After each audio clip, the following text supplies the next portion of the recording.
Now we are moving to fourth topic of renal physiology, that is urine formation. तो आज हम जिस topic के बारे में पढ़ने जा रहे हैं उसका नाम है यूरिन फॉर्मेशन। ठीक, ये कई लोगों को हार्ड लगता है, लेकिन मैं ऐसा बताऊंगा कि ये आप लोगों को बहुत अच्छे से समझ में आ जाएगा। तो जैसा कि मैंने बताया था पहले ही कि हार्ट का लगभग 26% कार्डियक आउटपुट ये किडनी को सप्लाई होता है। That means 26% of blood, 26% of total blood, 26% of total blood ये किसको सप्लाई हो रहा है? किडनी को सप्लाई हो रहा है। तो मैंने बताया था कि 5 लीटर का अगर आप 26% निकालेंगे तो लगभग ये 1300 ml आएगा। ठीक, तो इसका मतलब 1300 ml ब्लड पर मिनट, 1300 ml ब्लड पर मिनट ये रीनल वेस्कुलेचर को सप्लाई हो रहा है। दैट इज 1300 ml ब्लड पर minute supply to your renal vasculature।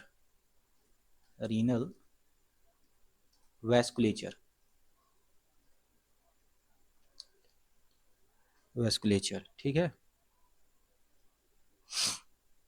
तो ये जो 1300 ml ब्लड है, ठीक, ये जो रीनल वेस्कुलेचर को, रीनल आर्टरी को सप्लाई होता है, ये बाद में फिल्टर हो करके एज अ यूरिन के रूप में, ठीक, यूरिन के रूप में ये लास्ट में अपीयर होता है। ठीक है, तो नाउ हम नेक्स्ट पेज पे चलते हैं। तो ये जो ब्लड है, ये जो ब्लड आ रहा है कार्डियक आउटपुट से, मान लो ये हार्ट है, ठीक, यहाँ से ये ब्लड सप्लाई हो रही है रीनल आर्टरी को। ठीक, तो लगभग 1300 ml ब्लड, 1300 ml ब्लड पर मिनट ये रीनल वेस्कुलेचर में आ रहा है। ठीक, एफरेंट आर्टीरियोल के माध्यम से, दिस इज एफरेंट आर्टीरियोल। ठीक है, नाउ जैसा कि हम जानते हैं कि ब्लड में दो कंपोनेंट हैं, ब्लड में दो कंपोनेंट हैं, कौन कौन से? पहला है सेल और दूसरा क्या है? प्लाज्मा। ठीक, और हम जानते हैं जो सेल का हिस्सा होता है वो लगभग 40% होता है ब्लड में, और 60% प्लाज्मा होता है। तो इस 1300 ml में 40% तो सेल होगा जो कि फिल्टर नहीं होता है, और 60% होता है plasma. That means 1300 ml into 60%, तो कितना होगा? ये जब आप कैलकुलेट करेंगे तो लगभग 780 ml, 780 ml blood, sorry 780 ml plasma, plasma इस ग्लोमेरुलस में आ रहा है। ठीक है, यहाँ पर मैं लिख दे रहा हूँ 780 ml। ठीक, ये प्लाज्मा है, तो 780 ml प्लाज्मा कहाँ आ रहा है? रीनल ग्लोमेरुलाई में। अब इस 780 ml प्लाज्मा में, इस 780 ml प्लाज्मा में ऐसा तो है नहीं कि सारा का सारा प्लाज्मा फिल्टर होगा। ठीक है, ये इसका कुछ पोर्शन तो फिल्टर होता है, इसका कुछ portion, some portion filtered,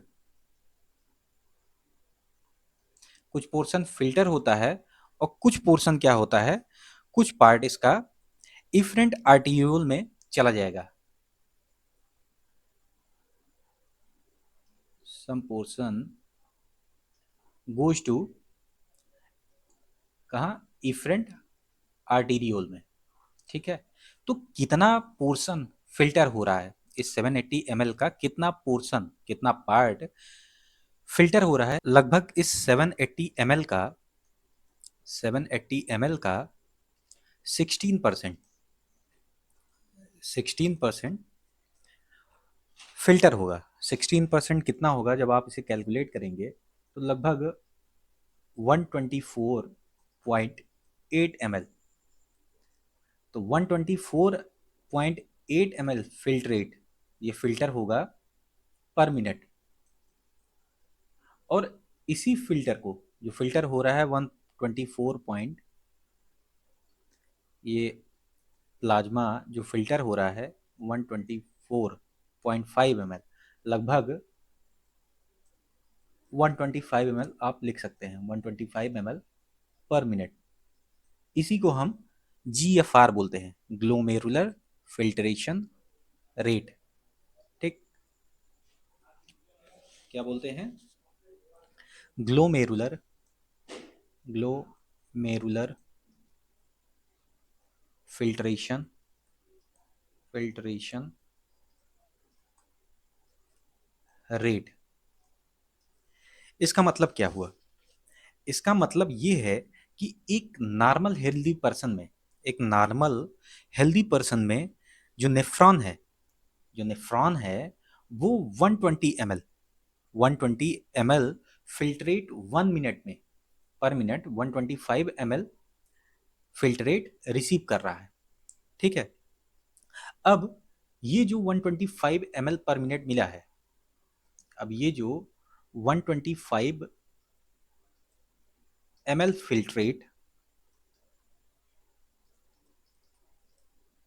filtrate ये जो बोमेंस कैप्सूल में मौजूद है, ठीक, बोमेंस कैप्सूल में मौजूद है, ये ट्यूबुलर पोर्शन से होके गुजरता है। ट्यूबुलर पोर्शन में हम जानते हैं कि नेफ्रॉन के दो पार्ट होते हैं।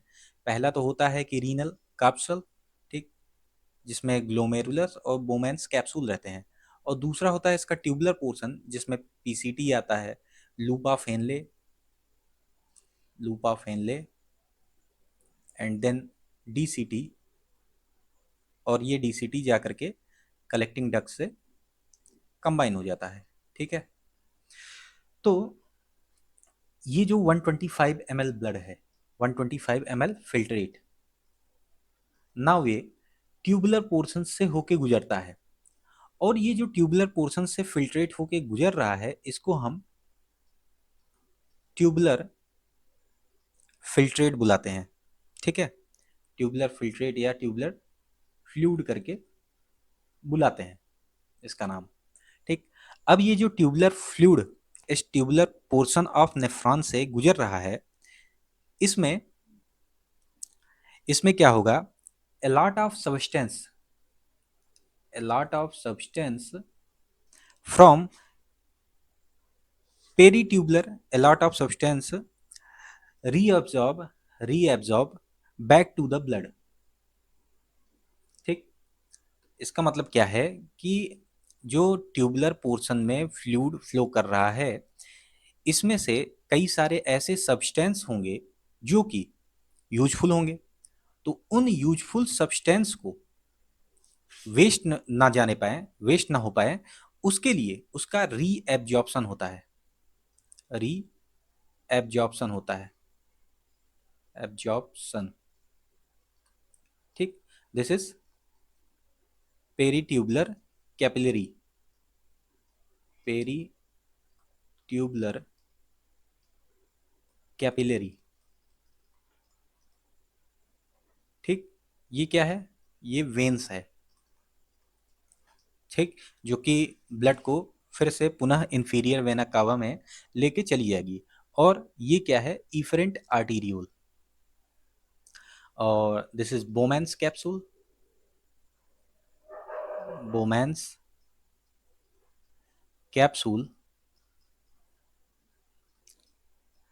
और ये क्या है? Tubular portion of nephron, tubular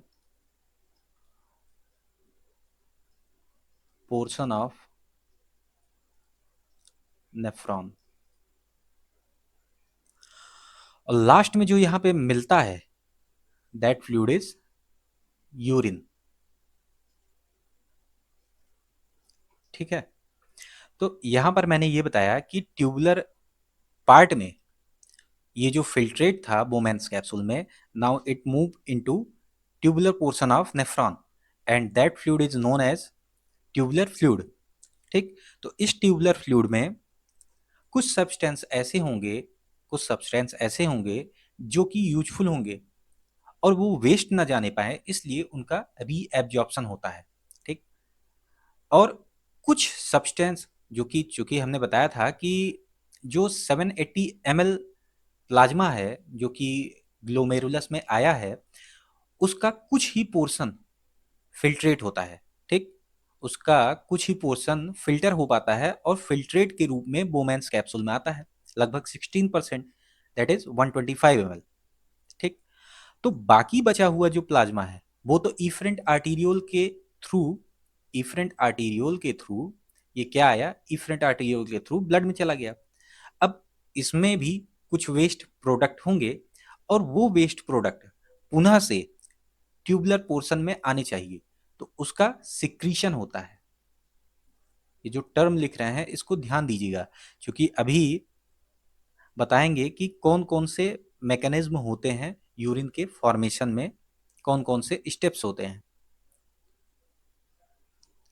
तो ये सिक्रीशन हो रहा है कि पेरी ट्यूबुलर कैपिलरी से वो सब्सटेंस जो कि वेस्ट हैं वो निकल करके ट्यूब्यूल्स में आते हैं, और ऐसा लगभग ट्यूब्यूल के हर पोर्शन में ऐसा होता है। और लास्ट में एंड में, नेक्स्ट पेज ले लेते हैं। ठीक।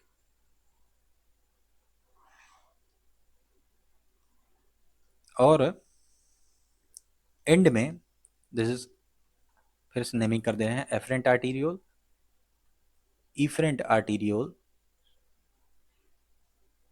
Peritubular capillary, veins. ठीक। तो लास्ट में क्या बच रहा है, लास्ट में बच रहा है यूरिन। ठीक। तो मैंने बताया कि ये जो ट्यूबुलर फ्लूइड था जो 125 ml फिल्ट्रेट था, नाउ ये लास्ट में आते आते किस में कन्वर्ट हो जाएगा, यूरिन में। ठीक है। तो अब मेरा क्वेश्चन ये है कि जो 125 ml फिल्ट्रेट यहाँ पे पर मिनट बन रहा था वो यूरिन में कन्वर्ट होगा तो कितना बनेगा, कितना ml पर मिनट यूरिन बनता है, तो वो लगभग 1 ml पर मिनट रहता है। ठीक। अप्रॉक्स 1 ml पर मिनट यूरिन का फॉर्मेशन हो रहा है। ठीक। तो एक हेल्दी पर्सन में 1 मिनट में लगभग लगभग 1 ml ब्लड, 1 ml यूरिन जो है वो बनता है पर मिनट। ठीक है। तो पूरे दिन में कैलकुलेट करना चाहें कि एक हेल्दी पर्सन पूरे दिन में कितना जो है यूरिन का फॉर्मेशन करता है। ठीक। तो यूरिन का फॉर्मेशन कितना होगा, यूरिन फॉर्मेशन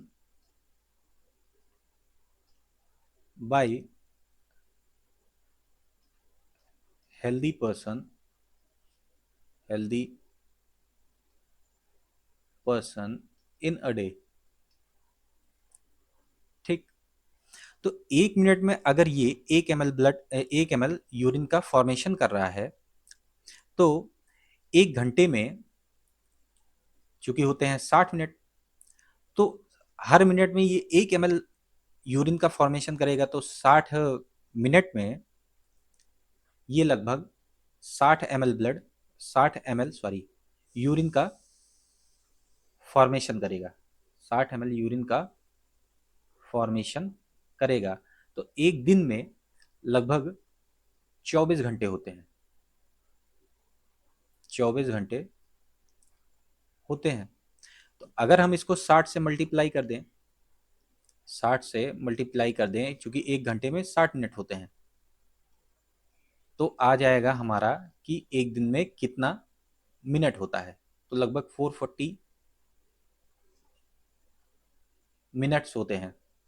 ठीक, तो अगर हम यहाँ पर, चूंकि 1 मिनट में 1 ml बन रहा है, तो 440 मिनट में 440 ml, फोर वन 1440, लगभग 1440। ठीक, 1440 ml यूरिन बनेगा पर डे। दैट मीन्स लगभग एक हेल्दी पर्सन में 1 से 1.5 लीटर यूरिन का फॉर्मेशन होता है, यूरिन का फॉर्मेशन होता है पर डे। ठीक है, अभी तक हमने देखा कि एक हेल्दी पर्सन को यूरिन बनाने के लिए कौन कौन सी मशक्क़तें करनी पड़ी। नाउ इस यूरिन बनाने में कौन कौन से स्टेप्स इन्वॉल्व होते हैं। Steps in urine formation, urine formation,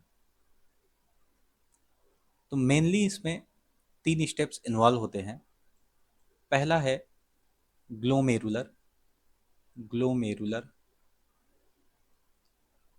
filtration, glomerular filtration. Second है tubular reabsorption, tubular reabsorption, absorption.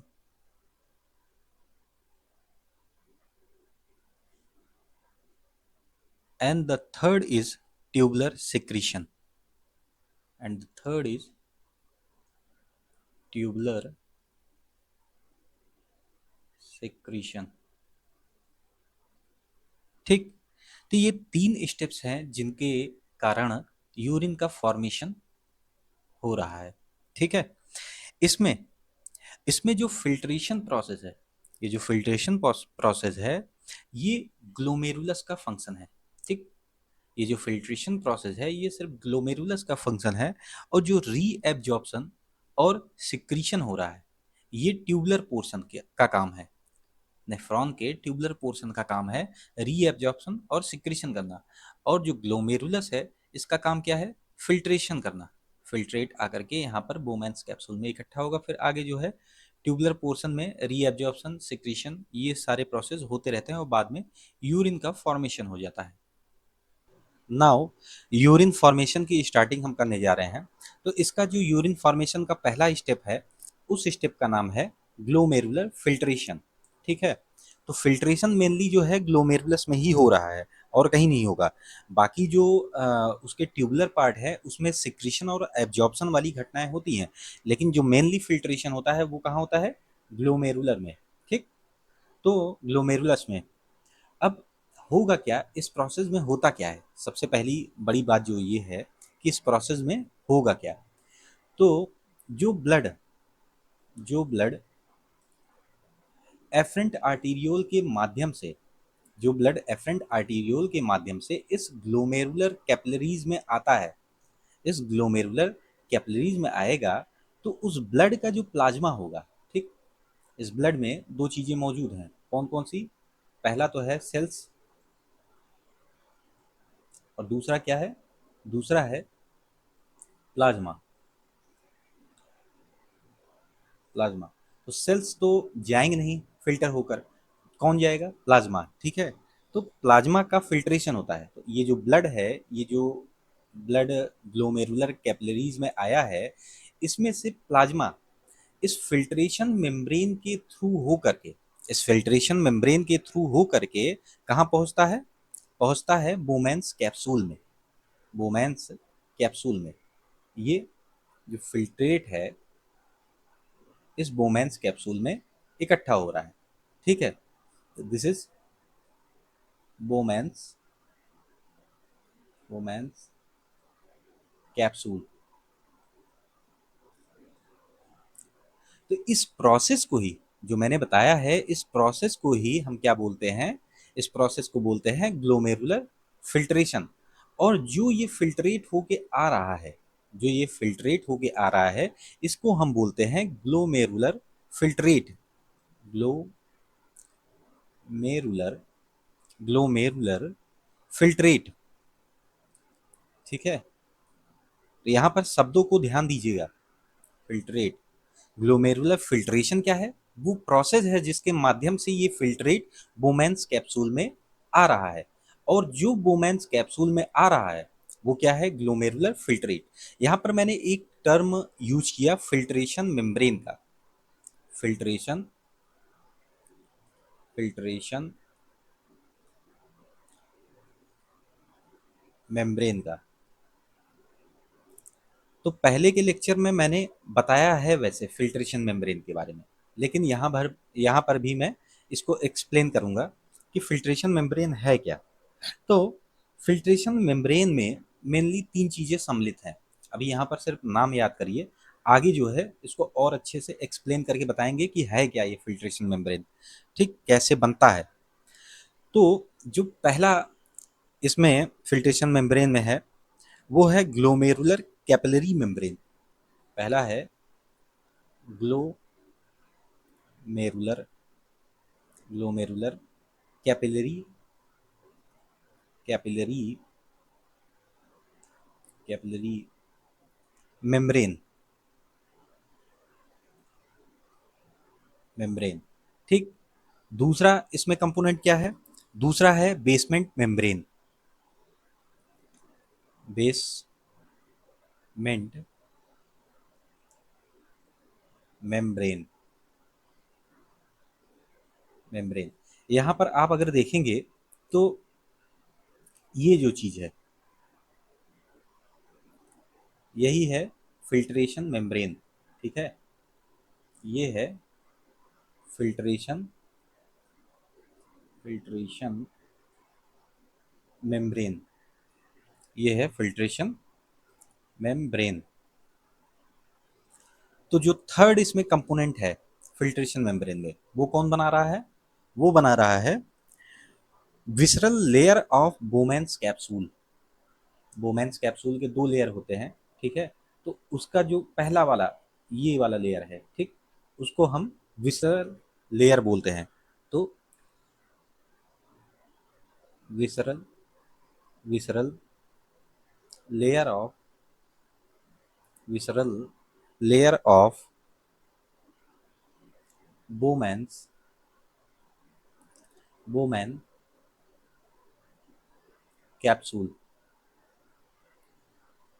Capsule ठीक। तो इन 3 चीजों से मिलकर के फिल्ट्रेशन मेम्ब्रेन बना होता है। नाउ फिल्ट्रेशन मेम्ब्रेन हम देखते हैं कि फिल्ट्रेशन मेम्ब्रेन, जो फिल्ट्रेशन मेम्ब्रेन है, फिल्ट्रेशन ये है क्या? हालांकि इसको मैंने पिछले लेक्चर में बताया है, लेकिन यहाँ फिर से बता दे रहे हैं। तो जो फिल्ट्रेशन मेम्ब्रेन है इसके पहले मैंने बताया था कि 3 चीजों से मिलकर बना हुआ है। पहला क्या है? पहला है ग्लोमेरुलर कैपिलरी मेम्ब्रेन, ठीक। तो सबसे पहले इसको ही हम समराइज करते हैं किस तरीके से ये बना हुआ है। तो जो ग्लोमेरुलर कैपिलरी मेम्ब्रेन है, ये देखिए, तो जो ग्लोमेरुलस थी, ठीक, वो सिंगल लेयर ऑफ एंडोथेलियम की बनी हुई थी, ठीक। तो इस जो ग्लोमेरुलर कैपिलरी मेम्ब्रेन है वो single layer of endothelial cell की बनी होती है। ये सब एंडोथेलियल सेल्स हैं, ये एंडोथेलियल सेल्स हैं, ठीक। देखो, अगर ध्यान से आप देखोगे तो इन सेल्स के बीच में कुछ गैप पाए जा रहे हैं, कुछ पोर्स पाए जा रहे हैं। ये है पोर्स, ठीक है। इन पोर्स को हम क्या बोलते हैं? इन पोर्स को हम बोलते हैं फेनेस्ट्री। फेनेस्ट्री फेनेस्ट्री या इसी को हम फिल्ट्रेशन पोर भी बोलते हैं। फिल्ट्रेशन फिल्ट्रेशन पोर, ठीक। और इन पोर का जो डायमीटर होता है ये लगभग 0.1 माइक्रोन का होता है, ठीक। तो हमने क्या बताया कि जो ग्लोमेरुलर कैपिलरी मेम्ब्रेन है, जो ग्लोमेरुलर कैपिलरी मेम्ब्रेन है वो किससे बना हुआ है? वो बना हुआ है formed by single layer of endothelial endothelial cells. अच्छा, ये जो एंडोथीलियल सेल हैं, ये जिस पर रखे होते हैं उसे हम बेसमेंट मेम्ब्रेन बोलते हैं। उसे हम क्या बोलते हैं? Basement membrane. तो ये जो एंडोथीलियल सेल है इस बेसमेंट मेम्ब्रेन पर रखे हुए हैं, ठीक। तो this is formed by single layer of endothelial cell attached to attached attached to basement basement membrane, ठीक है, अटैच टू बेसमेंट मेम्ब्रेन। ये इसका पहला पॉइंट हो गया।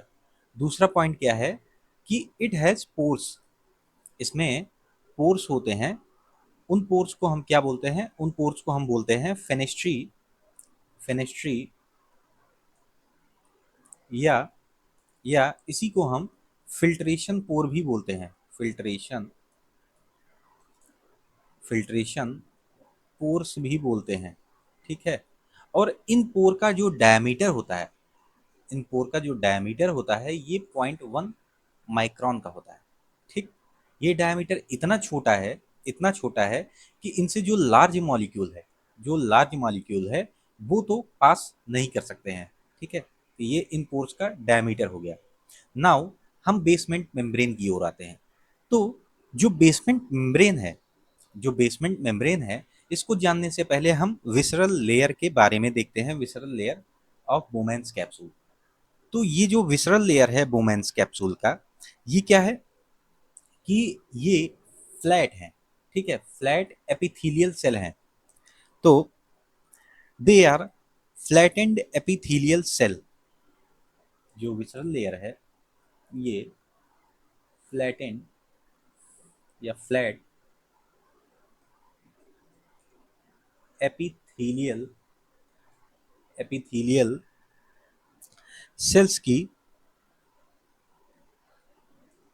की सिंगल लेयर होती है, ठीक है, सिंगल लेयर होती है। तो यहाँ पर हम कहेंगे कि जो विसरल लेयर है, जो विसरल लेयर है ये किससे बना हुआ है? Formed by single single single layer of किससे? एपिथेलियल फ्लैटेंड फ्लैटेंड एपिथेलियल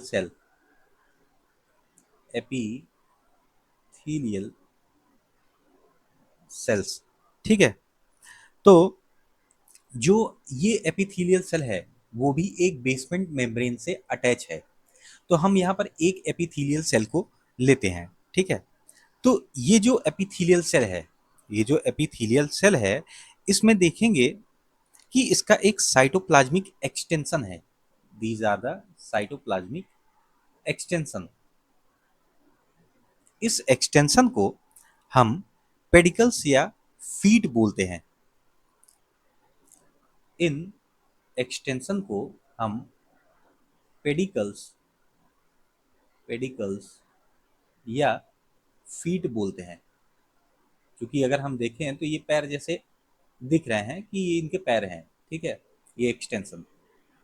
तो these cyto these epithelial cell contain cytoplasmic cytoplasmic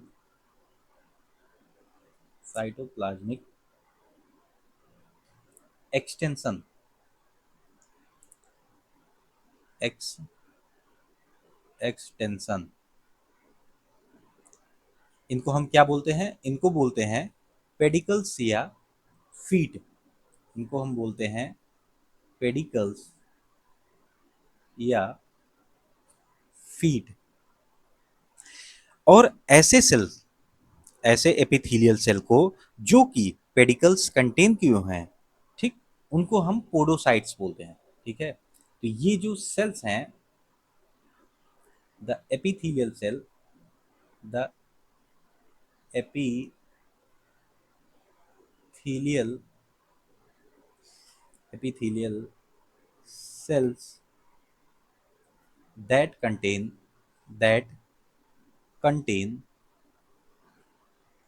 pedicles, they are known as podocyte। ठीक है, पोडोसाइट। ठीक है, पोडो मतलब हो गया पैर जैसा, और साइट मतलब सेल। ठीक है, इन जो पोडोसाइट्स हैं, इन पोडोसाइट्स के बीच में एक स्पेस है। ठीक है, ये स्पेस जो है, इसी को हम स्लिट, ये जो स्पेस है इन पोडोसाइट्स के बीच में, इनको हम क्या बोलते हैं? इनको हम बोलते हैं स्लिट पोर या फिल्ट्रेशन स्लिट। इन पोर्स को हम बोलते हैं, ये जो पोर्स हैं, ठीक, इनको हम बोलते हैं, इनको हम बोलते हैं स्लिट पोर, स्लिट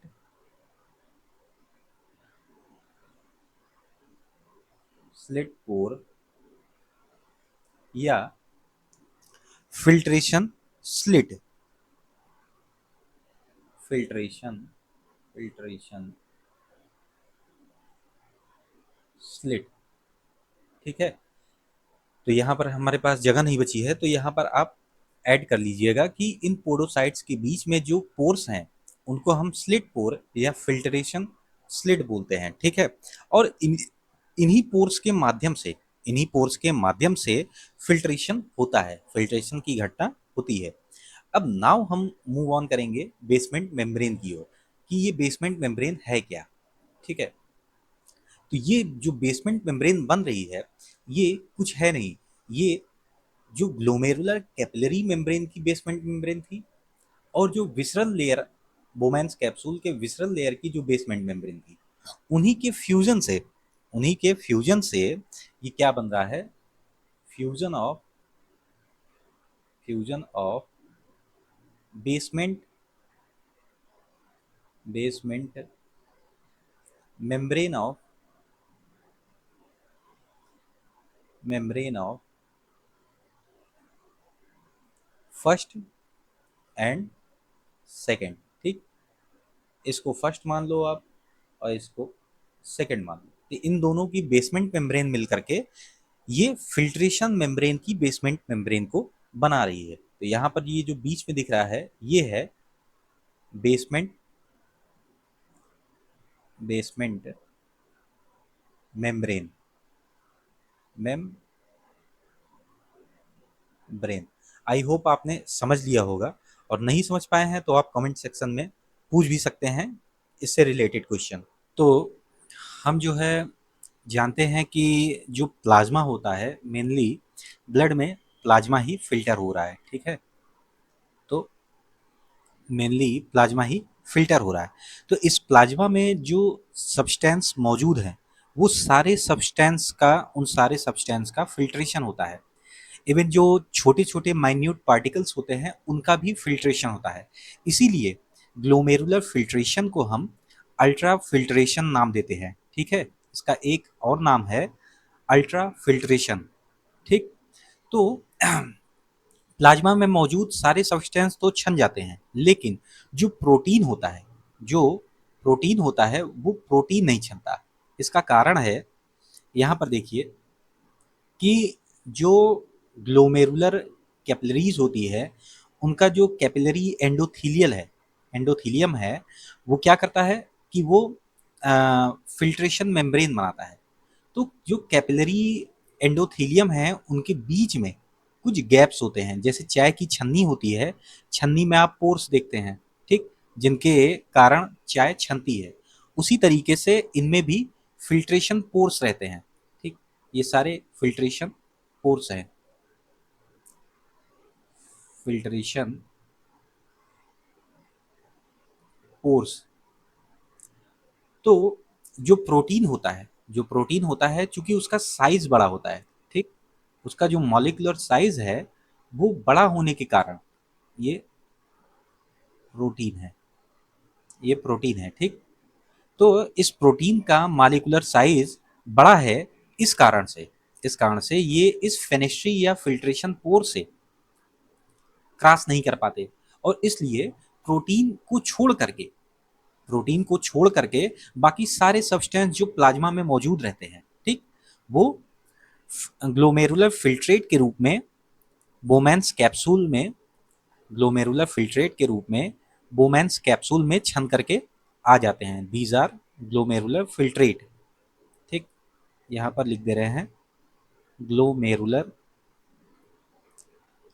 फिल्ट्रेट, ठीक।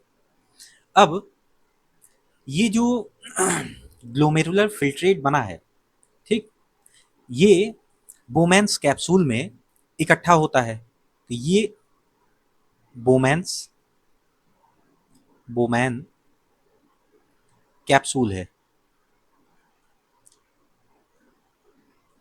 ठीक है।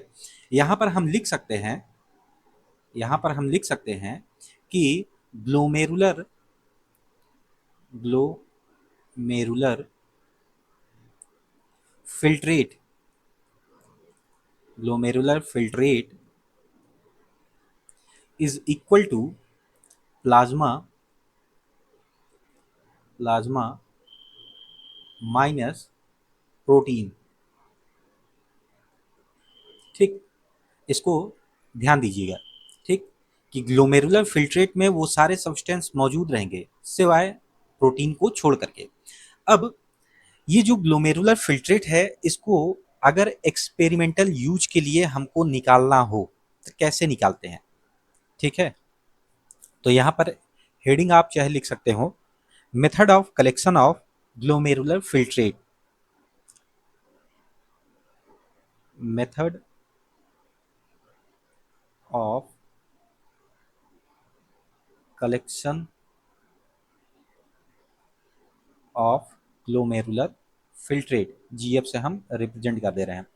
तो इसके लिए एक टेक्निक होती है जिसको हम माइक्रो पंक्चर टेक्निक बोलते हैं, ठीक है। उसको हम क्या बोलते हैं, माइक्रो पंक्चर टेक्निक।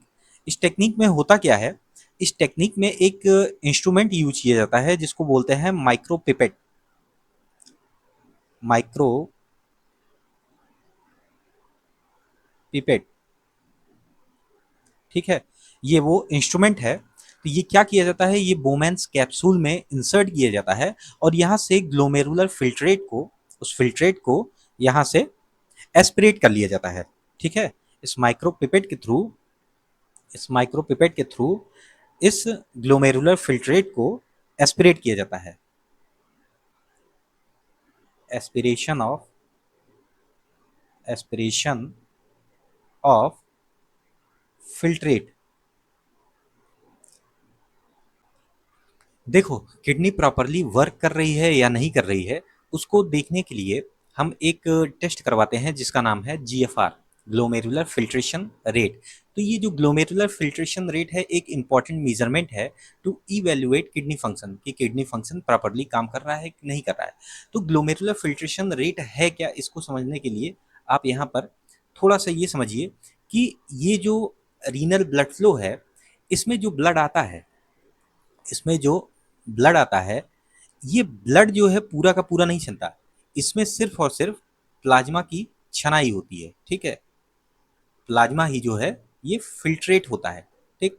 तो ये जो प्लाज्मा है, ये जो फिल्ट्रेट हो रहा है, फिल्ट्रेट होकर के एक गिवन इंटरवल ऑफ टाइम में, एक गिवन इंटरवल ऑफ टाइम में जब हमारी किडनी के सभी नेफ्रॉन जितना फिल्ट्रेट इकट्ठा करते हैं, जितना फिल्ट्रेट यहाँ बोमेंस कैप्सूल में आता है एक गिवन इंटरवल ऑफ टाइम में, तो उसी को हम कहते हैं जीएफआर, ठीक। उसी को हम जीएफआर बोलते हैं। इस जीएफआर की जो नॉर्मल वैल्यू है, इस जीएफआर की जो नॉर्मल वैल्यू है, ये 125 ml, ये 125 ml पर मिनट है, ठीक। इसको अगर हम डेली देखें कि कितना जीएफआर, कितना फिल्ट्रेट इसमें इकट्ठा होता है बोमेंस कैप्सूल में, तो ये है 180 लीटर, 180 लीटर पर डे।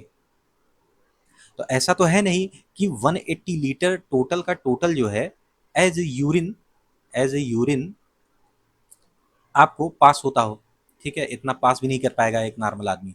तो होता क्या है कि इसका जो जीएफआर, सॉरी, जो फिल्ट्रेट है, जो इस ट्यूब्यूल से होके गुजरेगा, इसका रीएब्जॉर्प्शन भी होता है, ठीक, रीएब्जॉर्प्शन होता है।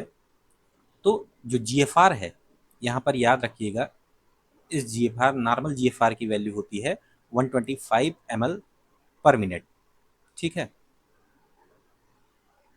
यहाँ पे एक और टर्म है फिल्ट्रेशन फ्रैक्शन, फिल्ट्रेशन,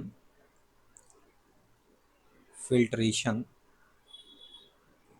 फ्रैक्शन, ठीक है। ये फिल्ट्रेशन फ्रैक्शन है क्या, ये देखते हैं। तो ये जो फिल्ट्रेशन फ्रैक्शन है, ये एक्चुअली में रीनल प्लाज्मा फ्लो है, ठीक। इसका कितना परसेंट, रीनल प्लाज्मा फ्लो का कितना परसेंट जो है फिल्ट्रेट के रूप में बन रहा है। तो इसको हम लिख सकते हैं कि रीनल प्लाज्मा फिल्ट्रेशन फ्रैक्शन क्या है, फिल्ट्रेशन फ्रैक्शन है renal plasma that becomes,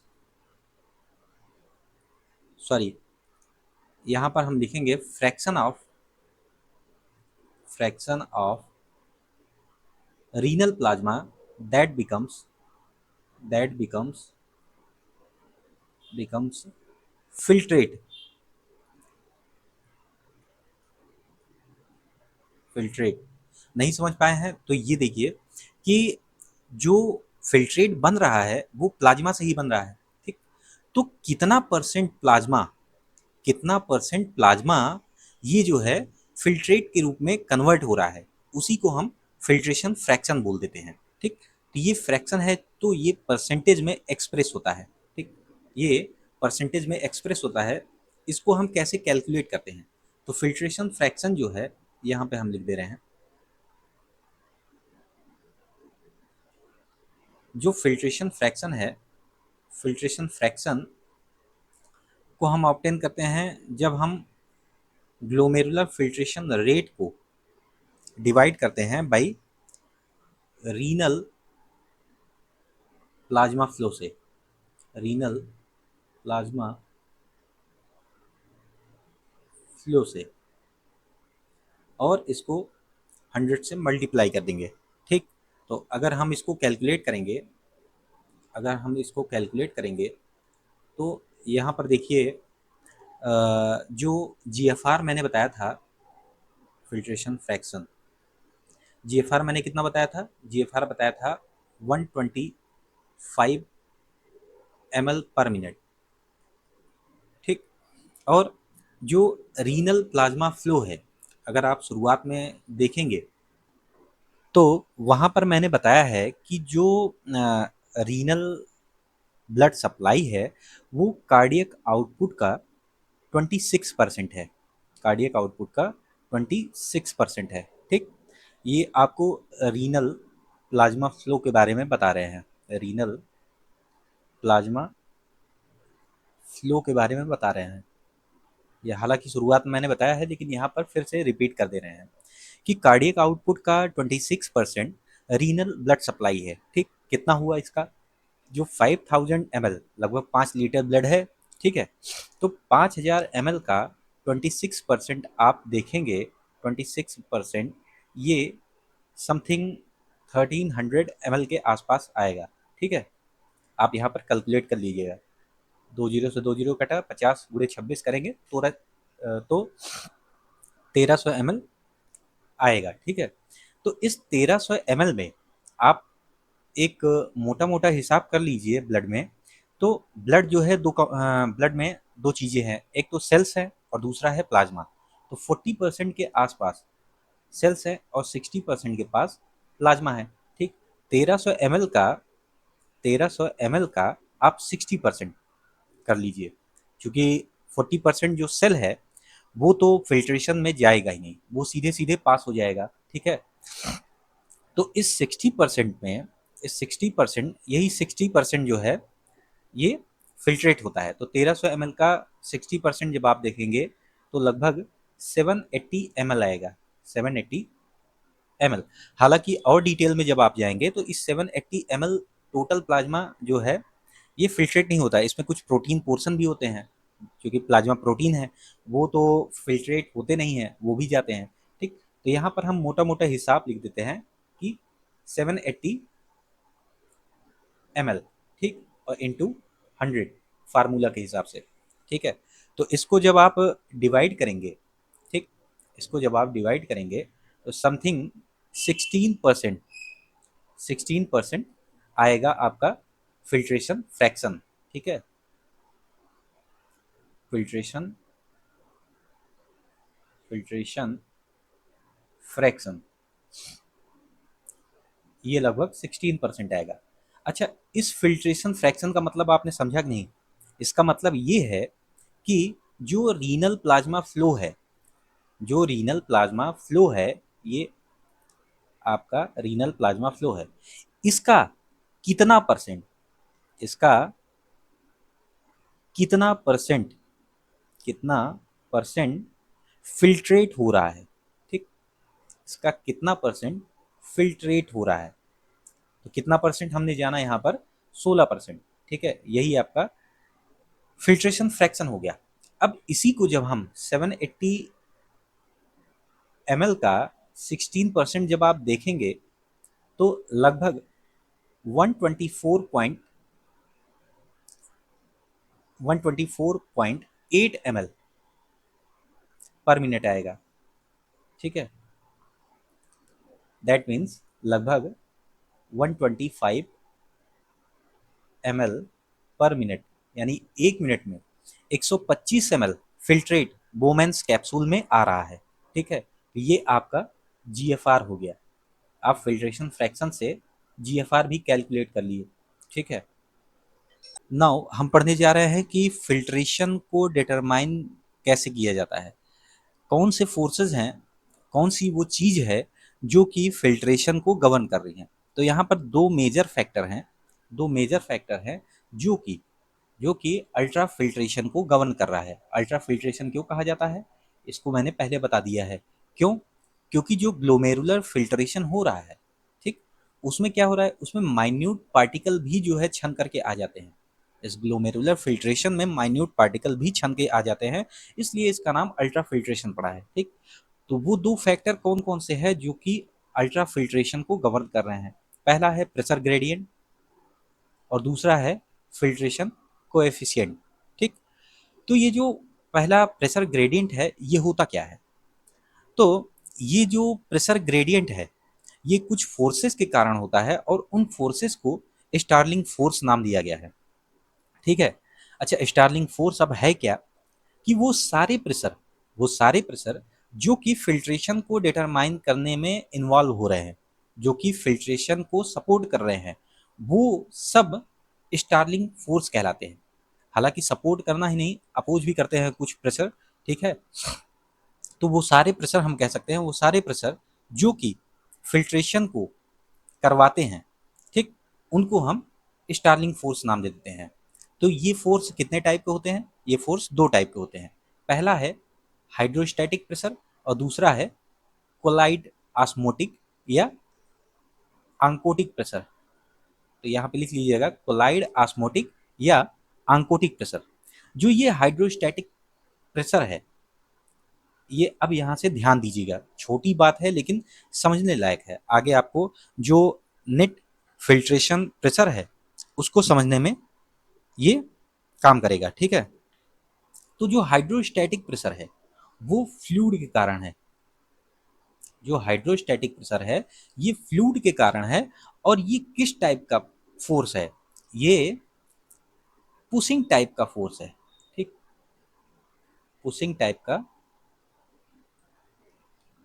pushing type का फोर्स है। क्यों बता रहे हैं? ये दो टाइप के फोर्स होते हैं, पुश और पुल। ठीक है, क्यों बता रहे हैं ये अभी आगे आपको समझ में आएगा। और जो कोलाइड ऑस्मोटिक या आंकोटिक प्रेशर है ये प्लाज्मा प्रोटीन के कारण होता है, ठीक है। ये प्लाज्मा प्रोटीन के कारण होता है, प्लाज्मा प्रोटीन के कारण होता है। और ये जो फोर्स है ये किस टाइप का है, ये पुलिंग टाइप का फोर्स है, ये पुलिंग टाइप का फोर्स है। अब इसको समझिएगा, जो हाइड्रोस्टैटिक प्रेशर है, हाइड्रोस्टैटिक प्रेशर और आंकोटिक प्रेशर या कोलाइड ऑस्मोटिक प्रेशर मैंने बताया। तो हाइड्रोस्टैटिक प्रेशर जो ग्लोमेरुलस में फ्लूइड है उसके कारण भी होगा, और बोमेन्स कैप्सूल में जो फ्लूइड प्रेजेंट है यानी कि जो फिल्ट्रेट प्रेजेंट है उसके कारण भी होगा, ठीक है। तो यहाँ पर जो ग्लोमेरुलस में जो हाइड्रोस्टैटिक प्रेशर है इसको नाम दिया गया है, इसको डिनोट किया गया है पीजी से। और जो बोमेन्स कैप्सूल में, जो बोमेन्स कैप्सूल में हाइड्रोस्टैटिक प्रेशर है उसको पीबी से डिनोट किया गया है, ठीक है। तो it is denoted by PB and it is denoted by PG, ठीक है। और जो ऑस्मोटिक प्रेशर है, जो कोलाइड ऑस्मोटिक प्रेशर है या आंकोटिक प्रेशर है ग्लोमेरुलस में, वो प्रोटीन के कारण हो रहा है, ठीक। ड्यू टू, यहाँ पे लिख दीजिए, ड्यू टू प्लाज्मा प्रोटीन।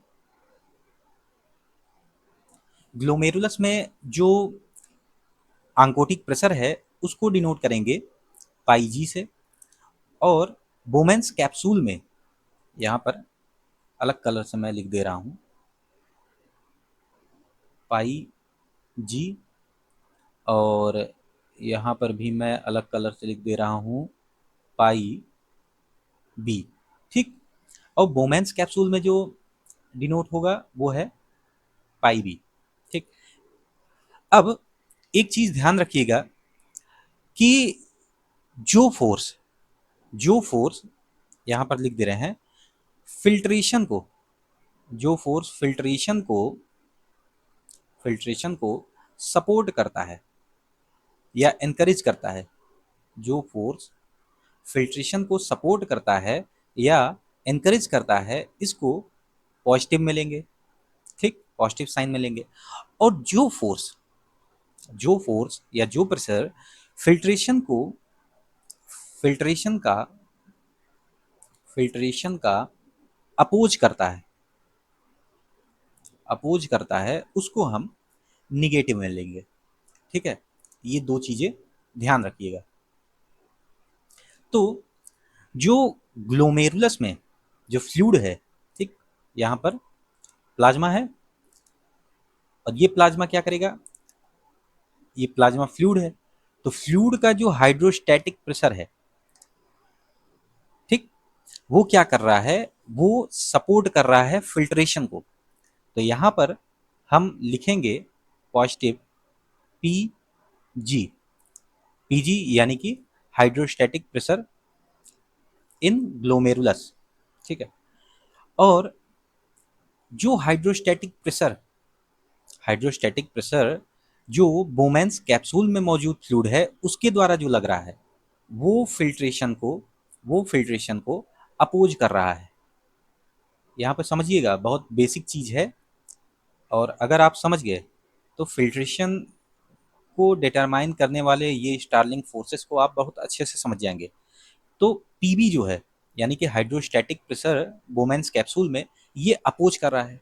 चूंकि अपोज कर रहा है तो मैंने बताया है निगेटिव में लिखना है, तो यहाँ पर आप लिखेंगे निगेटिव पी बी, ठीक है। अब आती है बात आंकोटिक प्रेशर की, जो कि प्लाज्मा प्रोटीन के कारण हो रहा है। तो प्लाज्मा प्रोटीन ग्लोमेरुलस में मौजूद है, ठीक है। तो वो क्या करेगा, वो पुलिंग इफेक्ट लाता है, पुलिंग इफेक्ट यानी कि ये अपनी ओर खींचेगा फ्लूइड को। तो फ्लूइड को अपनी ओर खींच रहा है, यानी कि ये जो पाई जी है, ये पाई जी ये अपोज कर रहा है, ये क्या कर रहा है, फिल्ट्रेशन को अपोज कर रहा है। और अपोज करने के कारण इसको हम माइनस में डिनोट करेंगे, तो यहाँ पर माइनस पाई जी, ठीक है। नाउ बोमेन्स कैप्सूल में जो फ्लूइड मौजूद है, मैंने आपको अल्ट्रा फिल्ट्रेशन बताते समय मैंने बताया था कि जो बोमेंस कैप्सूल में फिल्ट्रेट आ रहा है, जिसको हम ग्लोमेरुलर ग्लोमेरुलर फिल्ट्रेट बोलते हैं, ग्लोमेरुलर फिल्ट्रेट बोलते हैं, उसमें प्रोटीन नहीं होता। प्रोटीन क्यों नहीं होता है? प्रोटीन इसलिए नहीं होता कि जो कैपिलरी का एंडोथीलियल लेयर था, उसके बीच में फेनेस्ट्री पाए जाते थे, और उन फेनेस्ट्री की साइज, उन फिल्ट्रेशन पोर्स का साइज इस प्रोटीन के साइज से, मान लो ये चाय की छन्नी है जिसको आप कैपिलरी मान लो, कैपिलरी की एंडोथीलियल लेयर मान लो, और इसमें जो छेद है चाय की छन्नी में, ठीक, इन्हें फिल्ट्रेशन पोर्स आप मान लीजिए, और यहाँ पर पड़ा हुआ है प्रोटीन जो कि साइज में बड़ा है। तो साइज में बड़े होने के कारण तो ये छनेगा नहीं, ठीक, फिल्ट्रेशन होगा नहीं। तो चूंकि बोमेंस कैप्सूल में प्रोटीन नहीं है, प्रोटीन नहीं है, ठीक, तो इसलिए इस पाई बी को नेग्लिजिबल मान लिया जाता है, इसलिए इस पाई बी को नेग्लिजिबल मान लिया जाता है, ठीक। लेकिन लेकिन अगर आप सोचिए कि इस बोमेंस कैप्सूल में जो अगर प्रोटीन होता, अगर प्रोटीन होता तो क्या करता? क्या वो फिल्ट्रेशन को अपोज करता या सपोर्ट करता? तो यहाँ पर आप समझिए कि प्रोटीन मॉलिक्यूल इस फ्लूइड पर पुलिंग इफेक्ट डालेंगे, तो इसलिए ये अगर होता तो ये सपोर्ट करता, तो पॉजिटिव पाई बी होता यहाँ पर, ठीक है।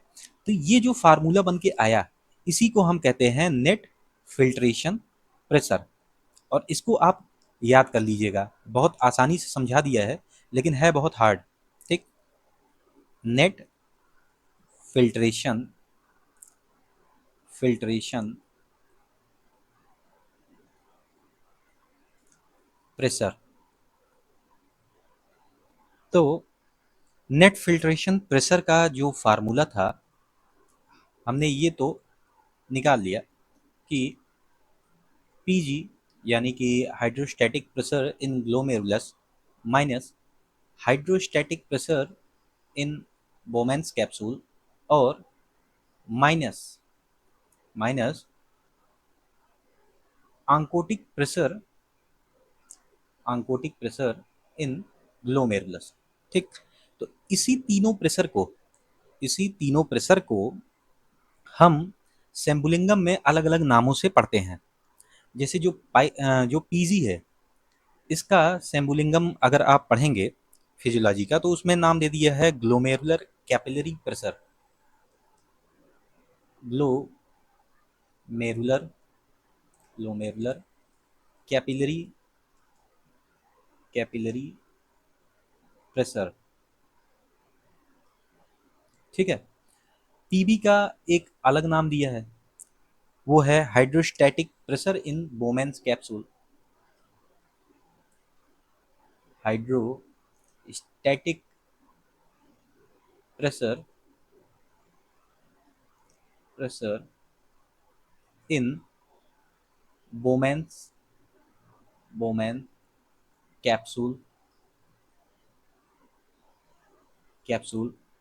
और जो पाईजी है, पाईजी, इसको क्या नाम दिया है? इसको नाम दिया है colloidal osmotic pressure, colloidal osmotic osmotic pressure.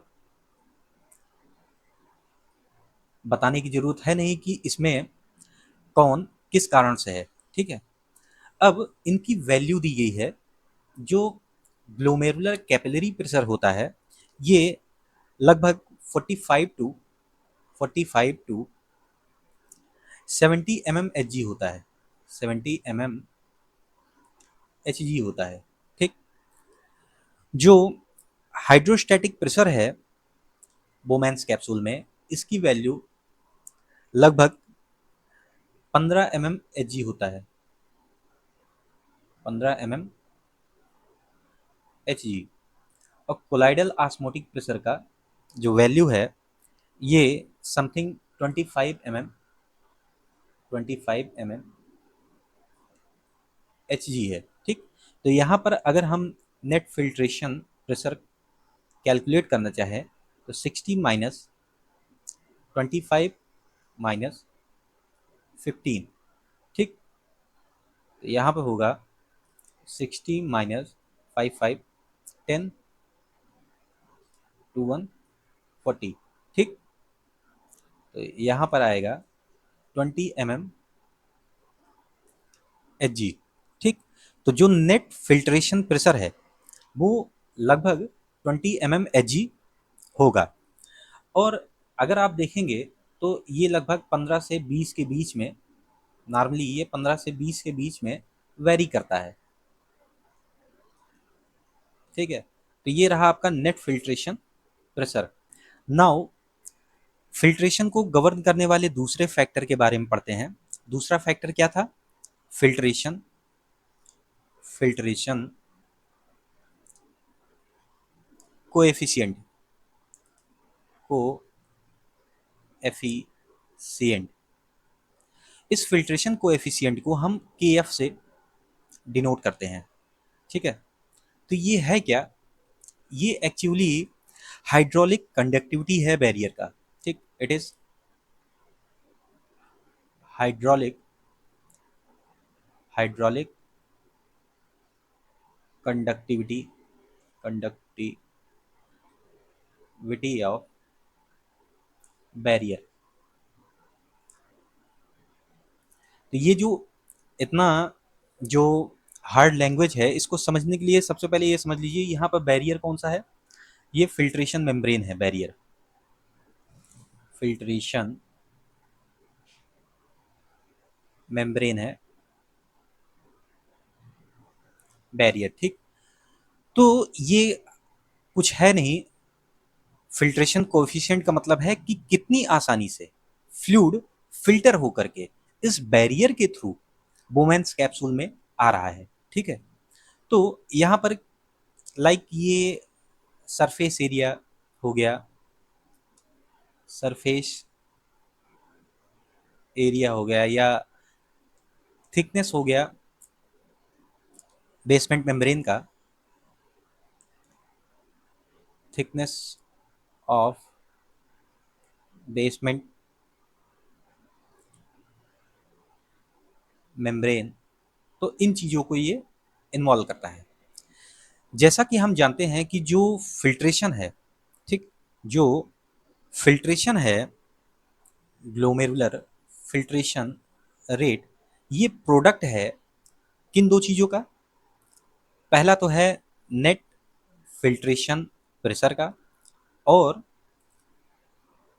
Filtration coefficient का। तो इससे हम फिल्ट्रेशन कोएफिशिएंट की वैल्यू हम निकाल सकते हैं। तो filtration coefficient is equal to क्या हुआ? GFR upon net filtration pressure, ठीक है। तो यहाँ पर हमने GFR निकाला था 125 ml पर मिनट, 125 ml पर मिनट। और नेट फिल्ट्रेशन प्रेशर हमने कितना निकाला था? नेट फिल्ट्रेशन प्रेशर था 20 mm Hg। तो यहाँ पर जब आप इसको कैलकुलेट करेंगे तो ये जीरो यहाँ पर चला जाएगा, पॉइंट लग जाएगा, और 6.25 ml पर Hg ये फिल्ट्रेशन कोएफिशिएंट की वैल्यू है, ठीक है। अब हम देखते हैं कि वो सारे फैक्टर्स जो कि GFR को, ग्लोमेरुलर फिल्ट्रेशन रेट को प्रभावित करते हैं, यानी कि अफेक्ट डालते हैं। तो पहला है रीनल ब्लड फ्लो, ठीक है। देखो ये जो नेफ्रॉन का स्ट्रक्चर है, इसमें है ये एफरेंट आर्टीरियोल, ये रहा इफरेंट आर्टीरियोल। तो एफरेंट आर्टीरियोल से ब्लड जाता है और ग्लोमेरुलर जो कैपिलरीज हैं, यहाँ से ब्लड की छनाई होती है, और छनने के बाद जो है इफरेंट आर्टीरियोल के थ्रू ये बाहर निकल जाता है। तो अगर एफरेंट आर्टीरियोल के थ्रू ब्लड का फ्लो ज़्यादा हो जाए तो फिल्ट्रेशन भी ज़्यादा होगा। तो यही कह रहा है यहाँ पर कि जीएफआर जो है वो डायरेक्टली प्रोपोर्शनल होता है रीनल ब्लड फ्लो के। तो अगर रीनल ब्लड फ्लो बढ़ता है तो जीएफआर भी बढ़ेगा। नॉर्मल तरीके से अगर देखा जाए एक नॉर्मल व्यक्ति में कार्डियक आउटपुट का लगभग 26% जो है ये रीनल ब्लड फ्लो रहता है पर मिनट। अगर हम इसको कैलकुलेट करेंगे ये लगभग 1300 ml पर मिनट आता है, यानी कि इतना ब्लड पर मिनट किडनी में छनने के लिए जा रहा है। दूसरा है ट्यूबुलोग्लोमेरुलर फीडबैक। तो देखो किडनी के पास अपना एक फीडबैक मैकेनिज्म होता है कि अगर जीएफआर बढ़ा रहे तो उसको घटाया जा सके, अगर घटा है तो उसको बढ़ाया जा सके। ठीक है, तो यहाँ पर इस जो मैकेनिज्म है इसमें रीनल ट्यूब्यूल जो है पार्टिसिपेट करती है। रीनल ट्यूब्यूल और मैकुला डेंसा, जिनको मैकुला डेंसा नहीं पता है वो जेजी एपरेटस वाला लेक्चर जा करके देख लें। जेजी एपरेटस वाला लेक्चर जाके देख लें, उसमें उनको पता चल जाएगा मैकुला डेंसा क्या है। ठीक, यहाँ पर हम थोड़ा सा बता रहे हैं कि देखो जो रीनल ट्यूब्यूल होता है उसके 3 पार्ट होते हैं। कौन कौन से? Proximal convoluted tubule, loop of Henle, और तीसरा क्या रहता है? Distal convoluted tubule. तो ये जो लूप ऑफ हेनले है इसका डिसेंडिंग लिम्ब होता है, हेयर पिन बेंड होता है एक पार्ट, हेयर पिन बेंड, और जो तीसरा पार्ट होता है वो असेंडिंग लिम्ब होता है। तो मैंने बताया था कि जो असेंडिंग लिम्ब है इसके 2 पोर्शन होंगे, एक थिक वाला पोर्शन रहेगा, एक थिन वाला। थिन और थिक। ठीक है, तो जो आपका थिक वाला पोर्शन है, ठीक, जो थिक असेंडिंग लिम्ब वाला पोर्शन है ये जाता है डीसीटी में खुलने के लिए। तो इसी असेंडिंग लिम्ब का, थिक असेंडिंग लिम्ब का जो एंड वाला पोर्शन होता है, एंड वाला पोर्शन है वो क्या कहलाता है? वो मैक्युला डेंसा कहलाता है। ये रहा मैक्युला डेंसा, यानी कि ये असेंडिंग लिम्ब का ही पार्ट है। और ये जो आपका मैक्युला डेंसा है, मैक्युला डेंसा एमडी से रिप्रेजेंट कर रहे हैं, ये काफ़ी ज़्यादा सेंसिटिव होता है, काफ़ी ज़्यादा सेंसिटिव होता है, sensitive to sodium chloride, sodium chloride. अब ये इसका प्रेमी है मैकुला डेंसा, और ये रही प्रेमिका। ठीक, जब प्रेमी प्रेमिका को देखेगा तो तुरंत रिस्पांस देता है। ठीक है, तो इसी कारण अब यहाँ पर देखो जो ये फ्लो चार्ट बनाए हैं इसको बहुत अच्छे से समझ में आ जाएगा कि जब जीएफआर बढ़ता है, ग्लोमेरुलर फिल्ट्रेशन रेट अगर बढ़ गया, तो जो फिल्ट्रेट आ रहा है यहाँ पर बोमैन्स कैप्सूल में, इस फिल्ट्रेट में सोडियम क्लोराइड की मात्रा ज़्यादा होगी, इस फिल्ट्रेट में सोडियम क्लोराइड की मात्रा ज़्यादा होगी। और ये जो बढ़ा हुआ सोडियम क्लोराइड है जब ये ट्यूब्यूल से होकर गुजरेगा तो ये असेंडिंग लिम्ब के पास पहुंचेगा। असेंडिंग लिम्ब में कौन है प्रेमी? इसका मैक्युला डेंसा। तो मैक्युला डेंसा जब ये देखेगा कि हमारी प्रेमिका यानी कि सोडियम क्लोराइड आ रही है तो ये तुरंत एक्टिवेट हो जाएगा। एक्टिवेट होने के बाद क्या करेगा? कुछ रिलीज करेगा। क्या रिलीज कर रहा है? एडिनोसिन। तो ये जो एडिनोसिन है ये करता क्या है? एज ए वैसो कॉन्स्ट्रिक्टर के तरीके काम करेगा। ठीक है, एज ए वैसो कॉन्स्ट्रिक्टर के तरीके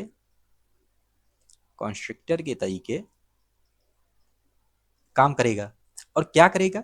ये एफरेंट आर्टीरियोल की जो एफरेंट आर्टीरियोल को क्या कर देगा? एफरेंट आर्टीरियोल को ये कॉन्स्ट्रिक्ट कर देगा। कॉन्स्ट्रिक्ट करना मतलब नैरो कर देगा। ठीक है, इसका जो डायमीटर है वो घट जाएगा। कॉन्स्ट्रिक्शन का मतलब यही है कि एफरेंट आर्टीरियोल का डायमीटर घट गया। ठीक, अब जब कॉन्स्ट्रिक्शन हो गया तो जो ब्लड फ्लो जा रहा था, ठीक, वो क्या होगा? वो कम हो जाएगा। ठीक है, और जब ब्लड फ्लो कम हो जाएगा, यहाँ पर देख लीजिए ये जो डायमीटर है ये एडिनोसिन के कारण ये कम हो गया। कम होने से क्या हुआ कि जो ब्लड फ्लो इसमें जा रहा था वो भी कम होगा। भाई पतली पाइप से कितना ही ब्लड चला जाएगा, ठीक है।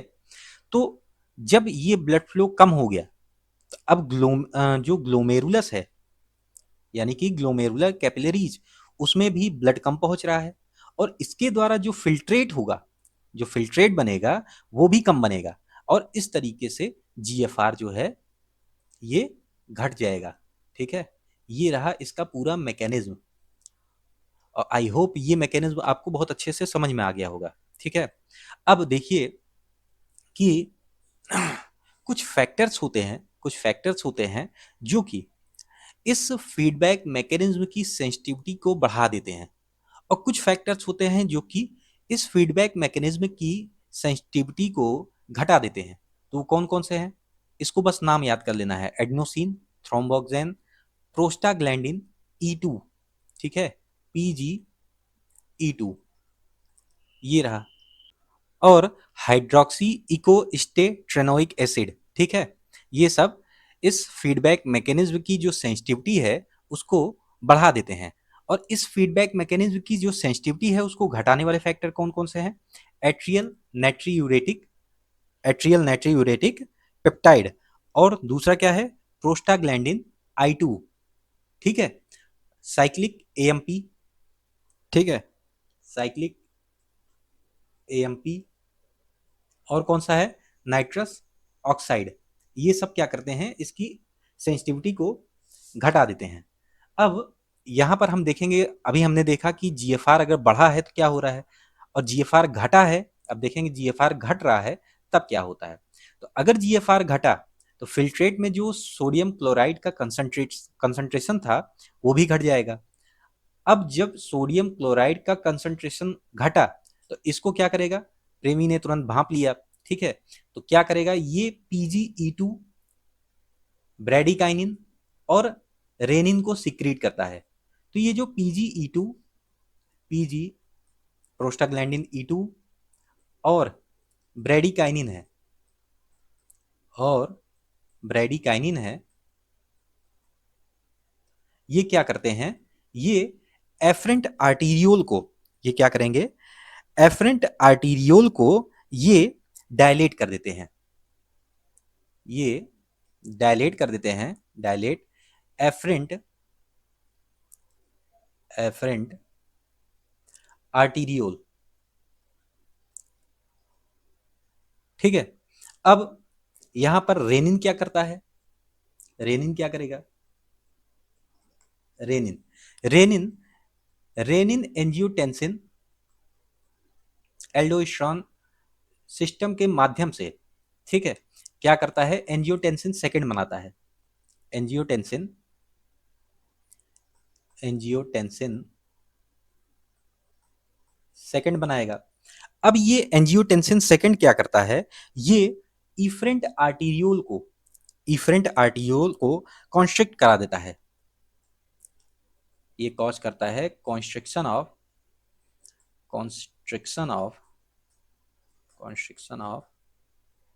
Efferent arteriole.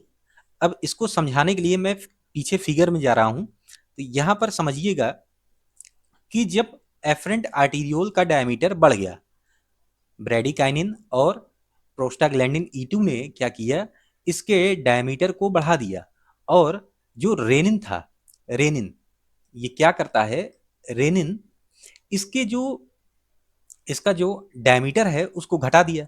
अब यहाँ पर एक पूल क्रिएट हो जाएगा, यहाँ पर ब्लड आएगा बहुत, ठीक, और फोर्स से क्या होगा कि यहाँ पर फिल्ट्रेशन बढ़ जाएगा, ठीक है, इससे जीएफआर बढ़ जाता है।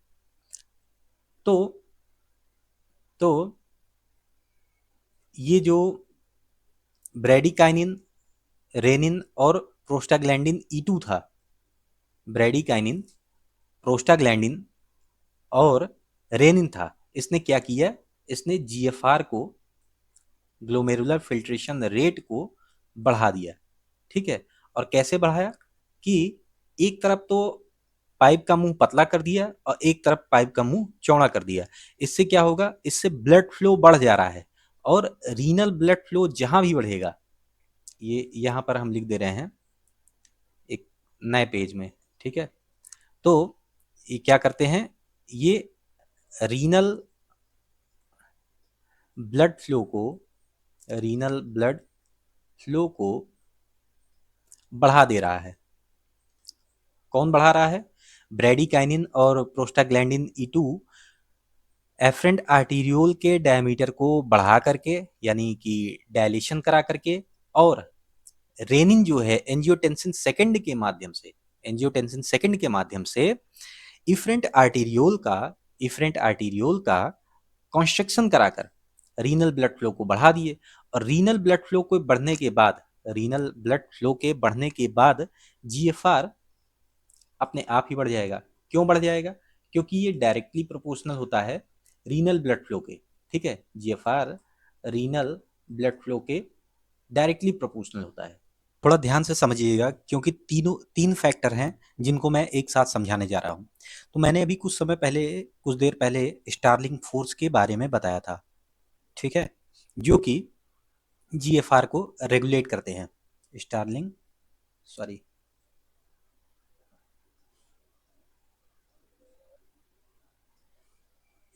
फोर्स के बारे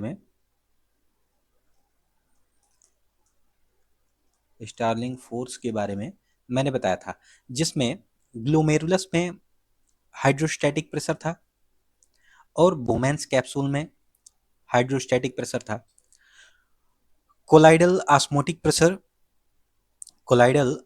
प्रेशर इन ग्लोमेरुलस, जिसे पाई जी से डिनोट कर रहे थे, और colloidal osmotic pressure in Bowman's capsule, ठीक, उसको पाई बी से रिप्रेजेंट कर रहे थे। तो इसमें मैंने बताया था कि जो आपका हाइड्रोस्टैटिक प्रेशर है ग्लोमेरुलस में, जो कि फ्लूइड के कारण होता है, वो पुशिंग टाइप का होता है और वो फिल्ट्रेशन को फेवर करता है, ठीक है। तो जो जीएफआर है ये डायरेक्टली प्रोपोर्शनल होता है इस हाइड्रोस्टैटिक प्रेशर के, जो कि ग्लोमेरुलर कैपिलरी में है। और इस ग्लोमेरुलर कैपिलरी के हाइड्रोस्टैटिक प्रेशर को एक पर्टिकुलर टर्म दिया गया था, जिसका नाम था ग्लोमेरुलर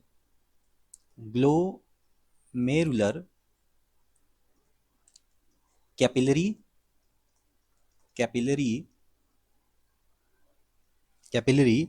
प्रेशर, ठीक है, जो कि अराउंड 60 mmHg होता है, 60 mmHg होता है, ठीक। तो जब ये ग्लोमेरुलर कैपिलरी प्रेशर बढ़ता है तो जीएफआर अपने आप बढ़ जाएगा। कैसे बढ़ेगा, मैंने बताया था ना कि ये हाइड्रोस्टैटिक प्रेशर है, glomerular capillary pressure hydrostatic pressure है।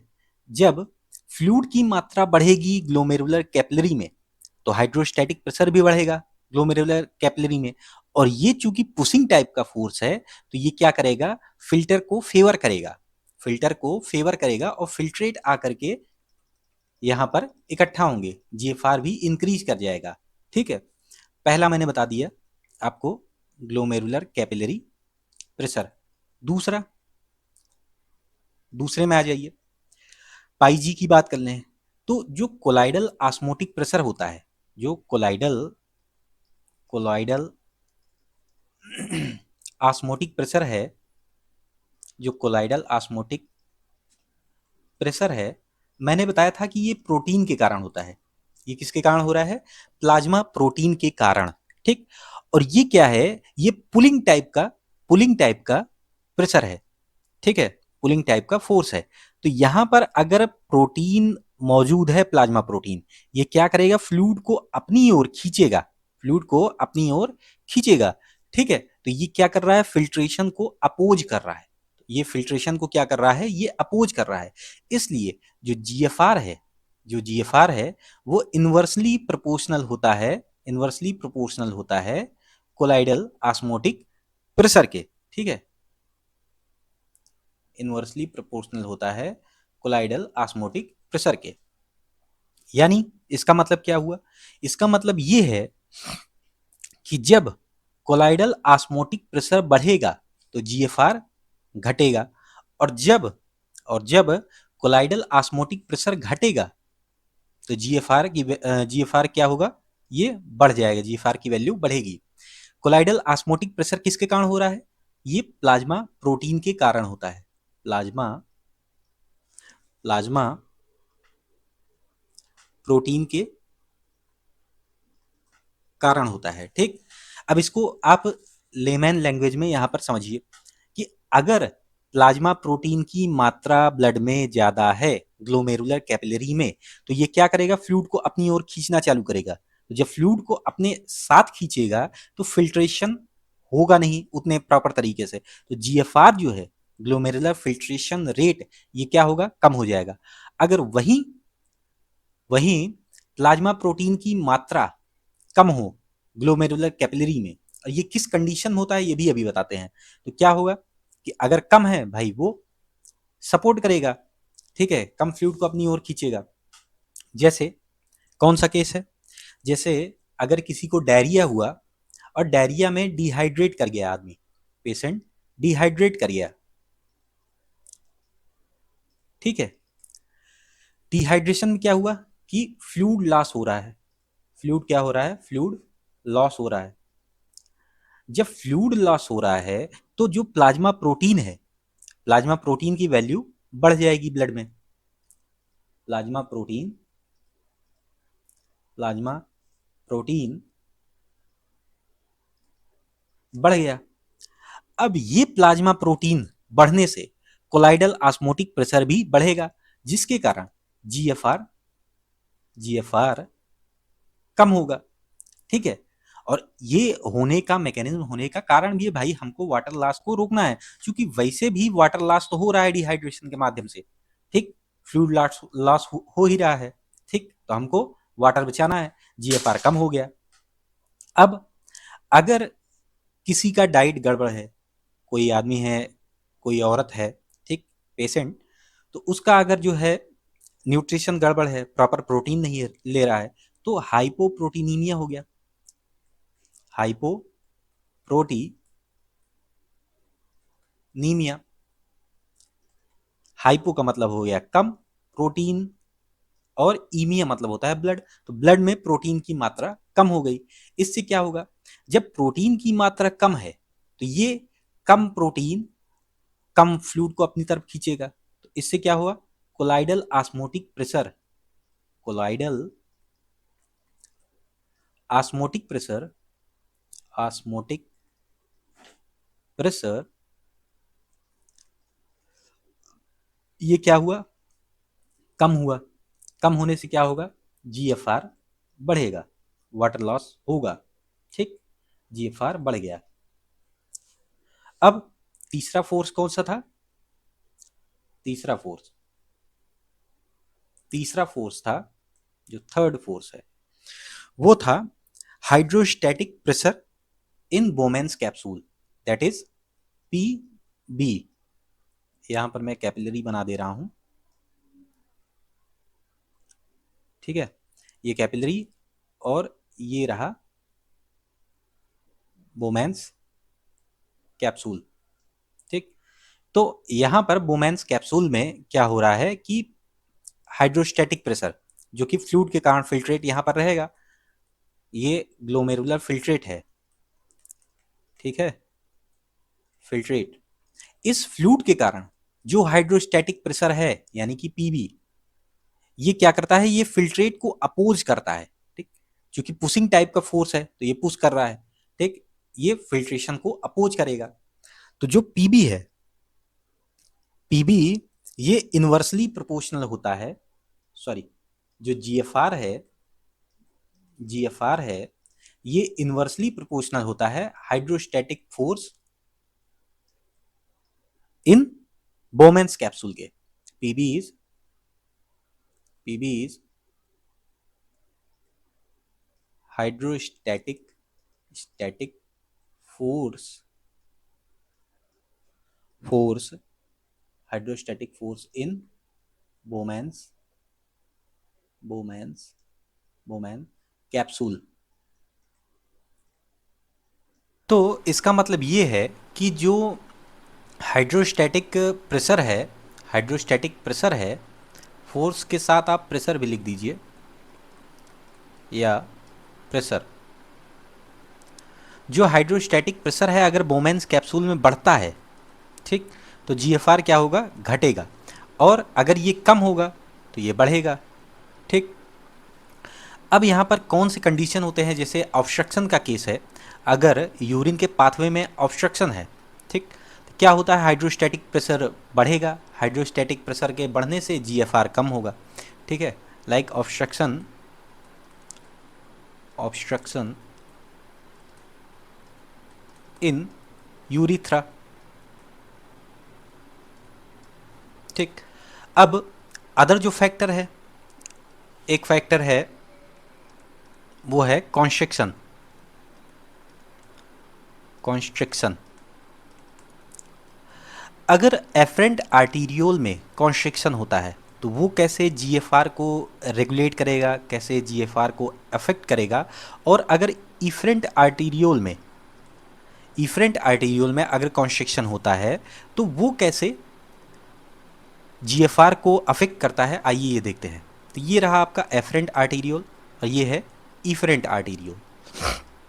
अगर एफरेंट आर्टीरियोल कॉन्स्ट्रिक्ट करता है, यानी कि इसका जो डायमीटर है वो अगर कम होगा, तो जो रीनल ब्लड फ्लो है, एफरेंट आर्टीरियोल अगर कॉन्स्ट्रिक्ट करती है, अगर एफरेंट आर्टीरियोल कॉन्स्ट्रिक्ट करती है तो renal blood flow, renal blood flow, blood flow ये कम होगा।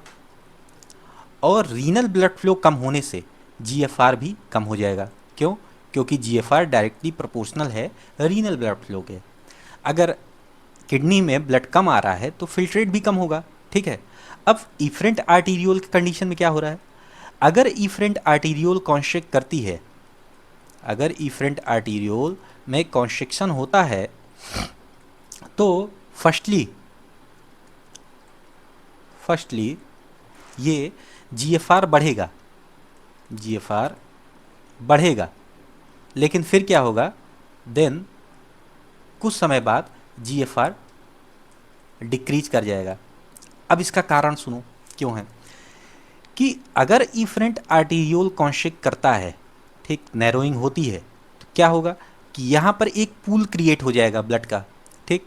तो उसमें जो फिल्ट्रेट रहेंगे उसको फिल्ट्रेट तो कर लिया जाएगा, ठीक, लेकिन कुछ समय बाद फर्दर फिल्ट्रेशन पॉसिबल नहीं रहेगा, क्योंकि जितने भी सब्सटेंस मौजूद रहेंगे इस पूल में, जितने भी सब्सटेंस मौजूद रहेंगे इस पूल में वो तो सब फिल्टर कर लिया जाता है, ठीक।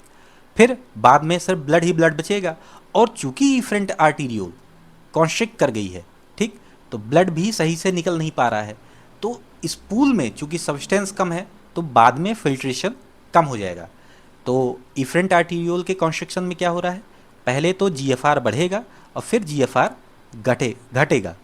नाउ जो सिंपैथेटिक नर्व्स हैं वो जो है एफरेंट और इफरेंट आर्टीरियोल को, एफरेंट और इफरेंट आर्टीरियोल को सप्लाई होती हैं, ठीक है।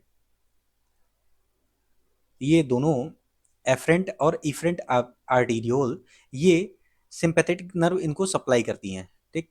तो होता क्या है कि जब सिंपैथेटिक स्टिमुलेशन होता है तो इसमें एक न्यूरोट्रांसमीटर, एक न्यूरो ट्रांसमीटर रिलीज होता है, ट्रांसमीटर रिलीज होता है जिसको हम कहते हैं नॉर एड्रेनलिन, नॉर एड्रीनलिन, ठीक। ये करता क्या है, ये कॉन्स्ट्रिक्शन करवाता है एफरेंट आर्टीरियोल का भी और इफरेंट आर्टीरियोल का भी। लेकिन इफरेंट आर्टीरियोल पर, इफरेंट आर्टीरियोल पर ये कुछ ज्यादा ही कॉन्स्ट्रिक्शन कॉज कराता है, ठीक है। तो इफरेंट आर्टीरियोल पर कॉन्स्ट्रिक्शन ज्यादा होने से क्या होगा, एफरेंट आर्टीरियोल पर कम हो रहा है और इफरेंट आर्टीरियोल पर कॉन्स्ट्रिक्शन ज्यादा हो रहा है। तो इसके कारण क्या होगा, पहले तो फर्स्टली क्या होगा, जीएफआर इंक्रीज होगा। कैसे इंक्रीज होगा, पीछे मैंने बताया है। और फिर उसके बाद क्या होगा, देन जीएफआर डिक्रीज करेगा। अब surface area of capillary membrane, capillary membrane का सरफेस एरिया कैसे जीएफआर को अफेक्ट करता है। देखो, जैसे कोई ये चाय की छन्नी है मान लो, ठीक है। अब ये इतने से कोई चीज छन रही है, मैंने क्या किया, इस चाय की छन्नी को और बड़ा कर दिया, ठीक है। तो यहाँ भी पोर्स आ गए, ठीक, यहाँ भी पोर्स है, तो इससे भी छनाई होगी, फिल्ट्रेशन होगा, ठीक। तो जीएफआर जो है, जीएफआर जो सरफेस एरिया है, सरफेस एरिया के डायरेक्टली प्रोपोर्शनल होता है। जीएफआर सरफेस एरिया के, सरफेस एरिया के डायरेक्टली प्रोपोर्शनल होता है। अब किडनी में क्या हुआ, अब मान लो यहां पर क्या हुआ कि जो चाय की छन्नी है वो ब्लॉक हो गई है, ठीक, ये ब्लॉक हो गई। अब क्या हुआ, जब ब्लॉक हो गई तो क्या होगा कि इससे तो चाय छनेगी नहीं, या कोई भी सब्सटेंस छनेगा नहीं, फिल्ट्रेट होगा नहीं, ठीक। तो अगर सरफेस एरिया कम होता है, अगर सरफेस एरिया कम होता है, जीएफआर भी कम होगा। कई रेनल डिजीज ऐसी हैं, कई रेनल डिजीज ऐसी हैं जिसमें जो ग्लोमेरुलर कैपिलरी है उसका सरफेस एरिया कम हो जाता है, और सरफेस एरिया कम होने के कारण जीएफआर भी कम हो जाता है। अब अल्ट्रा जो फिल्ट्रेशन है या यूरिन फॉर्मेशन, मैंने जो टॉपिक पढ़ाया है उसको 3 पार्ट में मैं पढ़ाऊंगा। पहला तो मैंने अल्ट्रा फिल्ट्रेशन यानी कि ग्लोमेरुलर फिल्ट्रेशन मैंने पढ़ा दिया, ठीक। अब जो बचे हुए 2 पोर्शन हैं, जो बचे हुए 2 पोर्शन हैं, पहला तो एक है tubular secretion, tubular secretion, secretion, और दूसरा है, दूसरा क्या है, ट्यूबुलर रीएब्जॉर्प्शन, ठीक, ट्यूबुलर रीएब्जॉर्प्शन। तो 3 पार्ट में मैं यूरिन फॉर्मेशन को पढ़ाऊंगा। ये फर्स्ट पार्ट मैंने कंप्लीट कर दिया है। अब इसके बाद 2 लेक्चर आएंगे, पहला तो ट्यूबुलर रीएब्जॉर्प्शन पर, और दूसरा जो रहेगा वो ट्यूबुलर सिक्रीशन पर रहेगा, ठीक है।